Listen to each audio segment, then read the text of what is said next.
Olá, amigos que acompanham o canal da Semana. Obrigado pela sua presença novamente. E hoje vamos conversar sobre fé. Como está a nossa fé? Dias atrás, a professora Joselma Coelho me dizia que estamos precisando de menos ciência, menos filosofia e mais fé.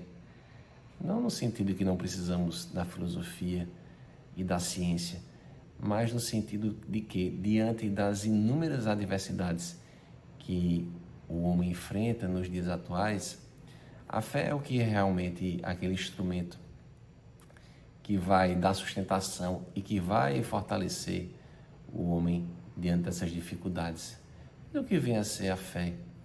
Emmanuel nos traz no Consolador, no livro Consolador, a definição de que ter fé é guardar no coração a luminosa certeza em Deus.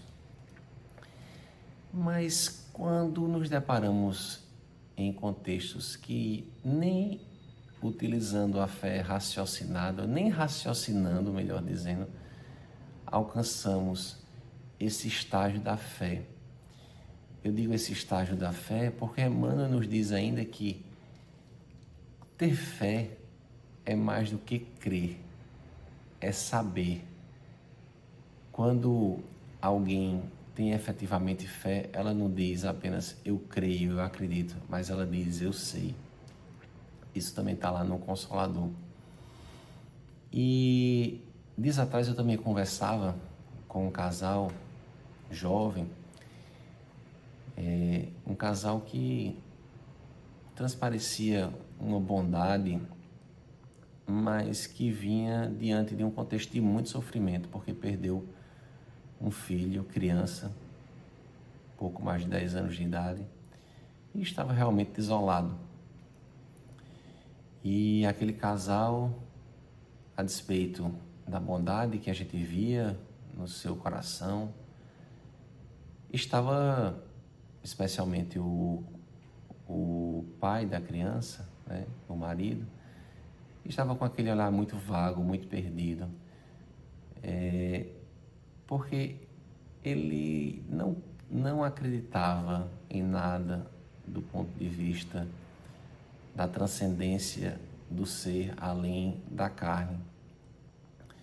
Ele é ateu e, embora ateu, ele é um cientista e um grande estudioso, uma pessoa que já deu muitos contributos à tecnologia, portanto uma pessoa muito inteligente, mas que simplesmente não sabia em seu íntimo, no seu coração, da existência de Deus e mais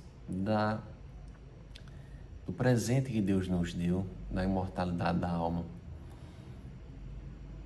E ele não é um caso isolado, embora fosse um caso em sofrimento, mas nós tivemos ao longo da história da humanidade, especialmente após o advento do Espiritismo, várias inteligências, vários cientistas que se depararam, e várias pessoas que se depararam com os fenômenos, até mesmo de materialização, pessoas que puderam ver, pessoas que puderam tocar, pessoas que puderam dialogar com irmãos desencarnados, mas que, mesmo diante daquilo,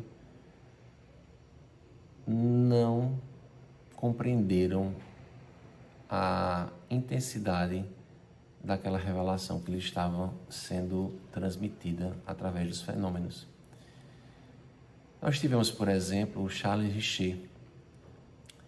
Charles Richer, que conviveu com Gabriel Delany, conviveu com Leon Denis, conheceu Flammarion, que teve a oportunidade de conhecer e de ver fenômenos realizados através de grandes médiuns,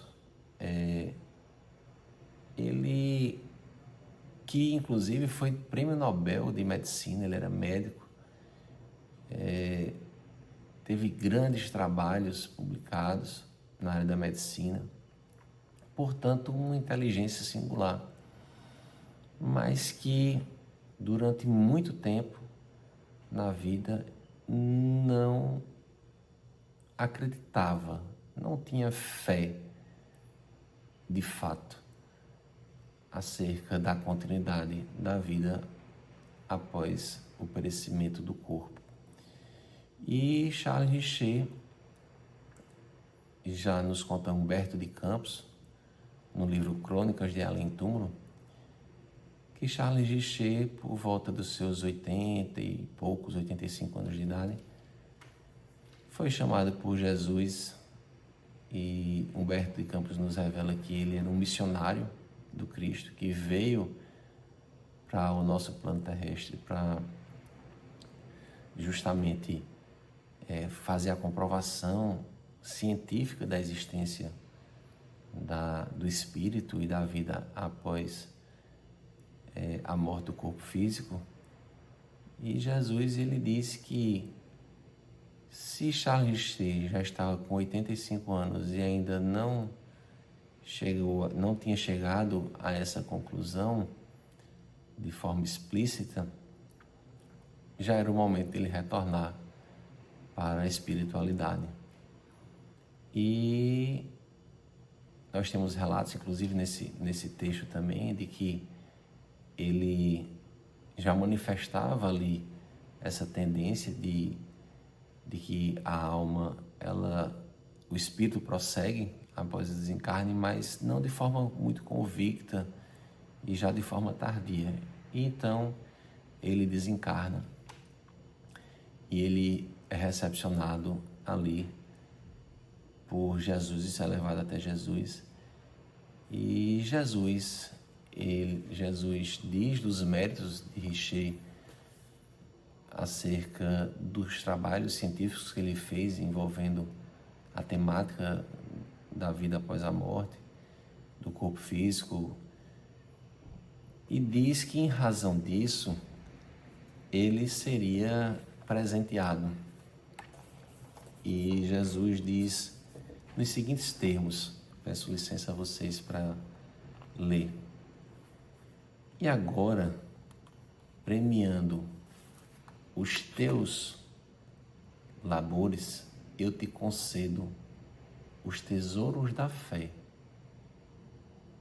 que te faltou na dolorosa estrada do mundo. Então, Richer, que tinha inteligência, que era um missionário do Cristo, para comprovar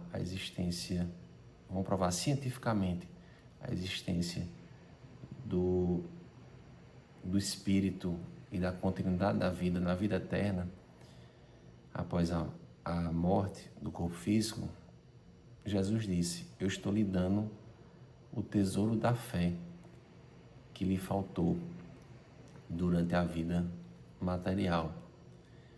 E aí diz, Humberto de Campos nos conta, sobre o peito do abnegado apóstolo, que é Richer, desce do céu um punhal de luz opalina, como um venábulo maravilhoso de luar indescritível.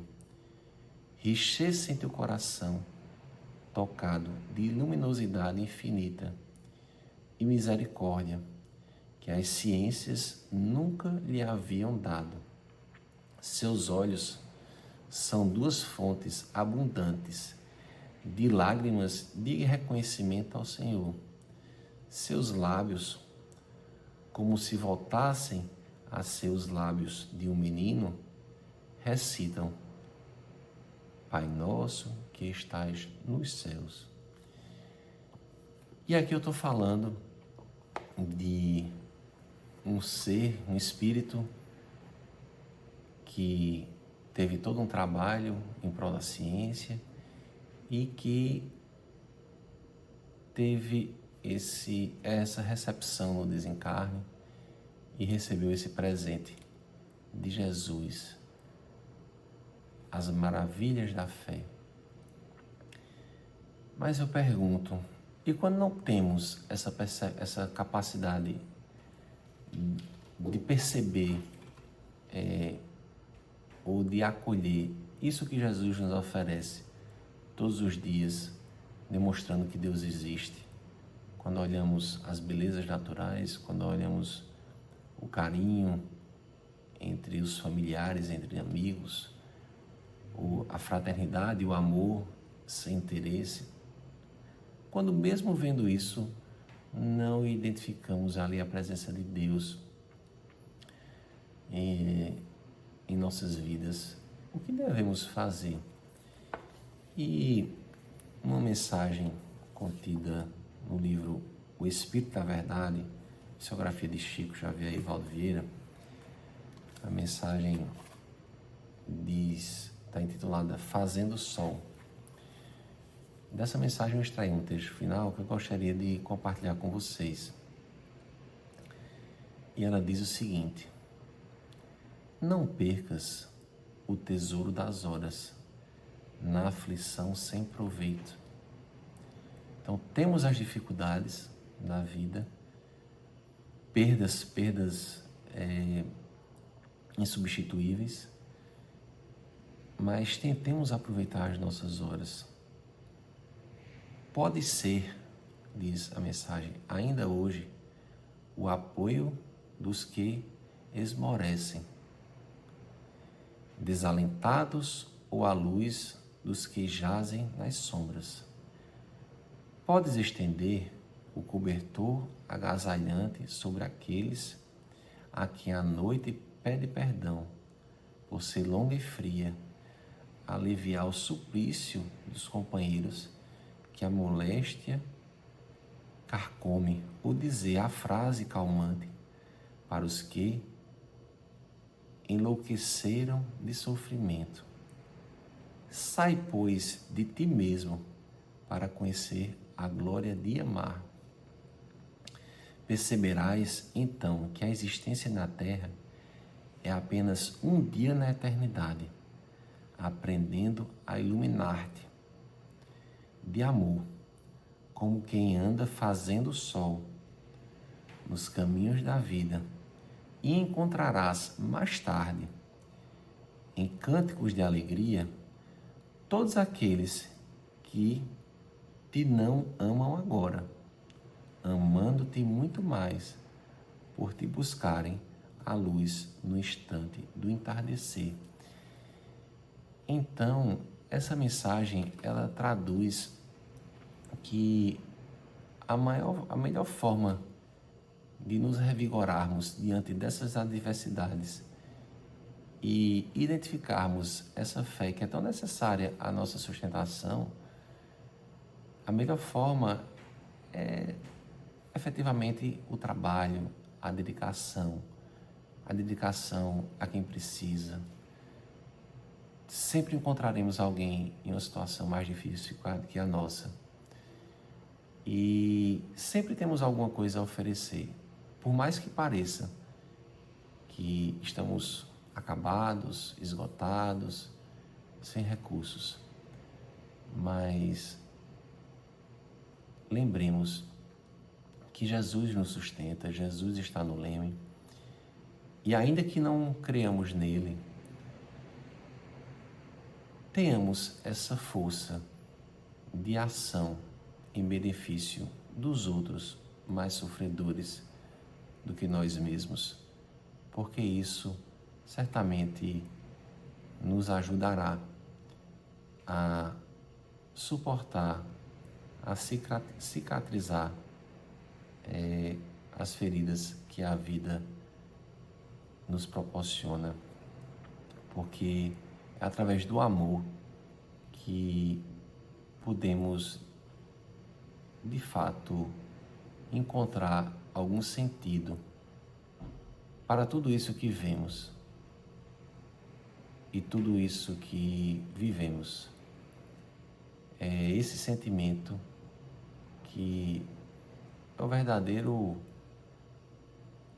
fluido revigorante das nossas existências. É isso, meus irmãos. Que Jesus abençoe a cada um de vocês. Um abraço.